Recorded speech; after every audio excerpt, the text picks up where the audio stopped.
The rain started. And so did everything else. Home alone with a book. 20-year-old Max always enjoyed spending time alone.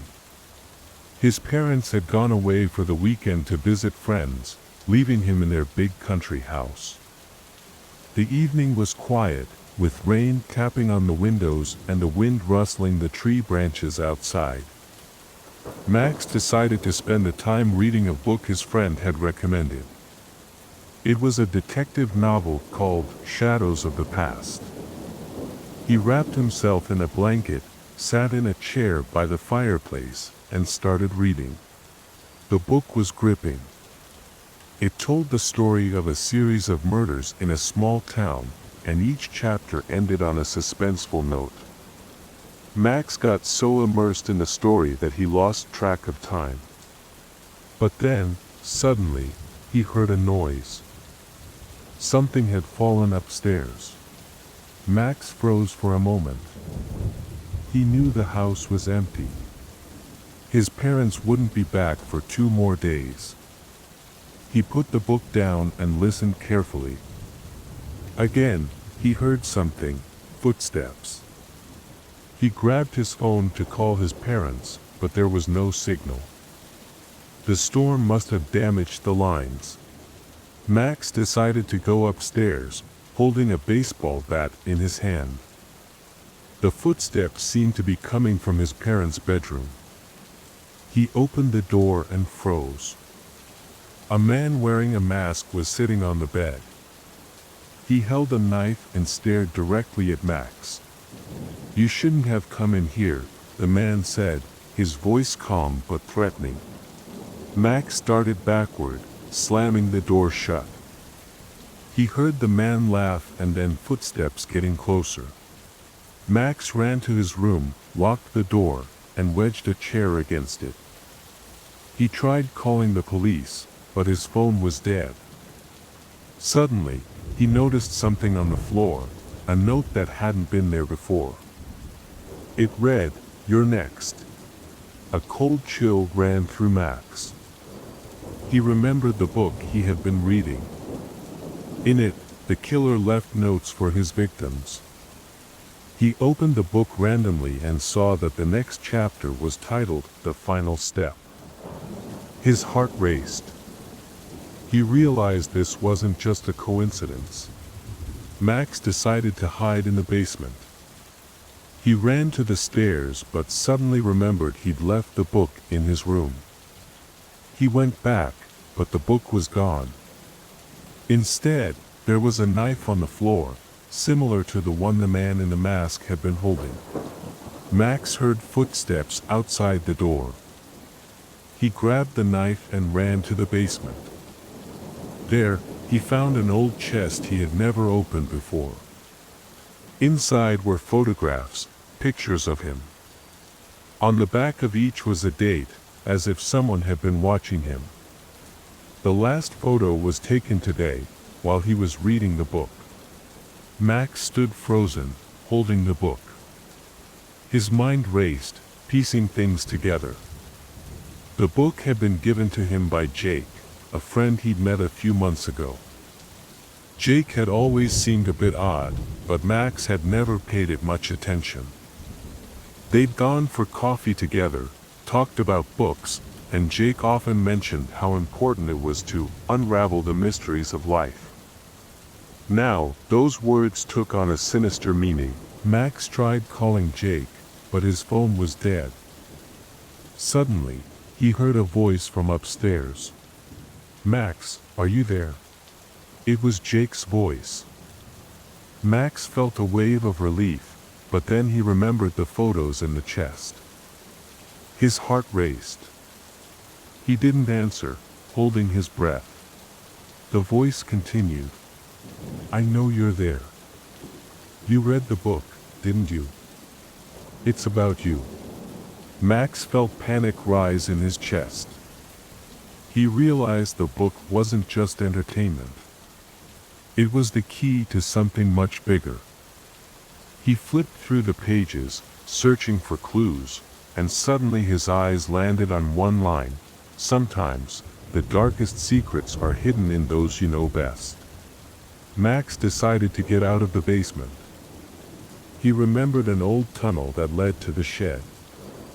His dad had told him it was built by his grandfather, but no one had used it. Max crawled through the narrow passage, feeling the walls press in on him. When he finally emerged outside, he saw his parents' car. It was empty, but the keys were still in the ignition. Max felt a sense of relief. Maybe he could escape. He got in the car and tried to start the engine, but then he heard a knock on the trunk. His heart stopped. He got out of the car and carefully opened the trunk. Inside were his parents. They were tied up, their mouths taped shut, their eyes full of fear. Max rushed to them, trying to free them, but then he heard a voice behind him.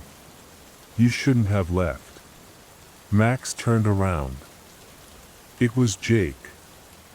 He was holding a gun and smiling, but the smile was cold and soulless. "Why are you doing this?" Max asked, his voice trembling. "Because you're next," Jake replied. "This is a game, Max. And you're part of it." Jake explained that it was all part of his game. He didn't belong to any group, wasn't involved with cults or criminals. This was his own game, a game he created just for Max. "You've always loved puzzles," Jake said, moving closer. "I'm just giving you the chance to play the most interesting one." Max realized his only chance was to outsmart Jake. He remembered the knife he had taken from the basement. When Jake got closer, Max lunged at him. They fell to the ground, fighting for the gun.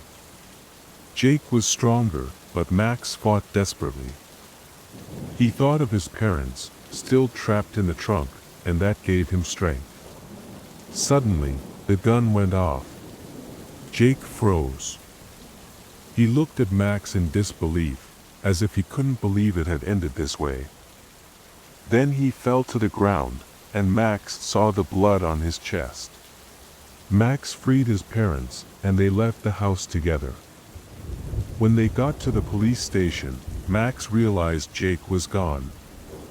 There was no blood, no trace of him where he had fallen. The police found no evidence of his existence. Max returned home a few days later. On the doorstep was the book. He opened it to the last page. It read, "The game is not over." Max could never forget that night. He knew Jake was out there, waiting. And the game continued. Story 2, The Forest of Secrets. The small town of Willow Creek, hidden deep in the dense forests of northern Maine, held a secret. Locals whispered about the woods, known as the Whispering Forest, claiming there was something unusual about them. But no one took it seriously. At least, not until the day 14-year-old Lisa Morrison vanished. Lisa was known for her adventurous spirit. She often wandered the forest but always made it back home before dark. This time, she didn't. Her backpack was found near a trail leading deeper into the woods. Inside was her journal, and the last entry read, "I know they're here. I heard their voices." Lisa's disappearance shocked the entire town, especially her best friends, 13-year-old Ethan, 12-year-old Sophie, and 11-year-old Noah. They couldn't just sit and wait for the adults to find Lisa. They had to act. Their first clue was Lisa's journal. Among the pages, they found cryptic notes that seemed to mark locations in the forest. Ethan, a puzzle enthusiast, deciphered the code. It pointed to 3 spots on an old forest map: the tree with the eye, the marked stone, and the underground entrance. Determined, the kids gathered their flashlights, pocket knives, and a camera before heading into the woods. Their first stop, the tree with the eye. After an hour of searching, they found it, a massive oak with a carved symbol resembling an eye. Beneath it, they discovered a torn piece of striped fabric, Lisa's sweater. Then Sophie noticed something strange. The tree had tiny scratches, as if someone had tried to carve something else. When they looked closer, they saw the message. She wasn't the first. The second location was the marked stone, a large boulder with a symbol, a triangle with a circle inside. Surrounding it were signs of recent digging. The kids hesitated but decided to check. Under a thin layer of dirt, they unearthed a rusted metal box. Inside were photographs of children who had disappeared over the past 50 years. Lisa's picture was among them. On the back of one photo was a chilling message. They belonged to the forest. Panic set in. This wasn't just a disappearance, something, or someone, was taking kids. The third location was the underground entrance. They found it near an old fallen tree, hidden beneath thick bushes. Pulling back the branches, they uncovered a narrow staircase leading down into darkness. Ethan suggested they go in. Sophie hesitated. Then, they heard voices. Faint whispers. Coming from below, with their hearts pounding, they descended. The stone tunnel was lined with strange symbols, the same ones from the tree and the stone. At the end of the tunnel, they entered a cavern. And there, tied to the wall, was Lisa. She was alive. Beside her stood a man in a mask. He turned slowly toward them and spoke. "You shouldn't have come here." The man removed his mask. The kids froze. It was Mr. Harper, their history teacher. The one who always seemed kind and warm. But now, his face was cold, his eyes burning with something dark. In his hand was a knife. His voice was calm, yet threatening. "You weren't supposed to see this," he said, stepping closer. Lisa was chosen. And now, so are you. Ethan, always the leader, stepped in front of Sophie and Lisa. His hands trembled, but he held his ground. "Chosen for what?"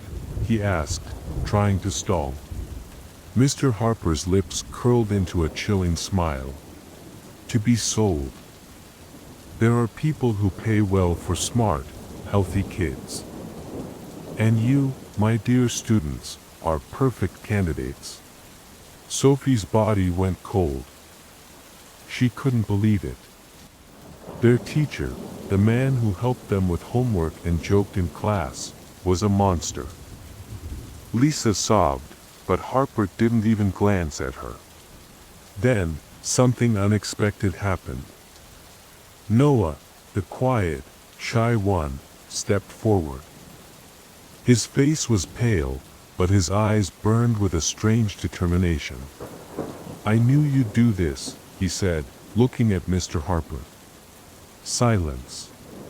Ethan turned to Noah, eyes wide. "What?" Noah took a deep breath. "I helped him." Sophie's stomach dropped. "My family is in debt," Noah continued, voice barely above a whisper. "He promised us money if I helped find new kids." Betrayal hit like a punch to the gut. Ethan's fists clenched, his face burning with anger. "You traitor," he shouted, lunging at Noah. But Mr. Harper moved faster. He shoved Ethan aside, sending him crashing to the ground. Sophie rushed to untie Lisa's ropes. Noah stood frozen, pain etched on his face, but he didn't try to explain. "Enough," Mr. Harper snapped, raising his knife. "None of you are leaving." Then, the cave trembled. The walls cracked. Thick roots slithered through the stone. Rocks began to fall. The forest was waking up. Mr. Harper's face twisted in panic. We need to get out. Now. Ethan seized the moment. He tackled Harper, knocking the knife from his grip. They wrestled on the ground, grunting and struggling.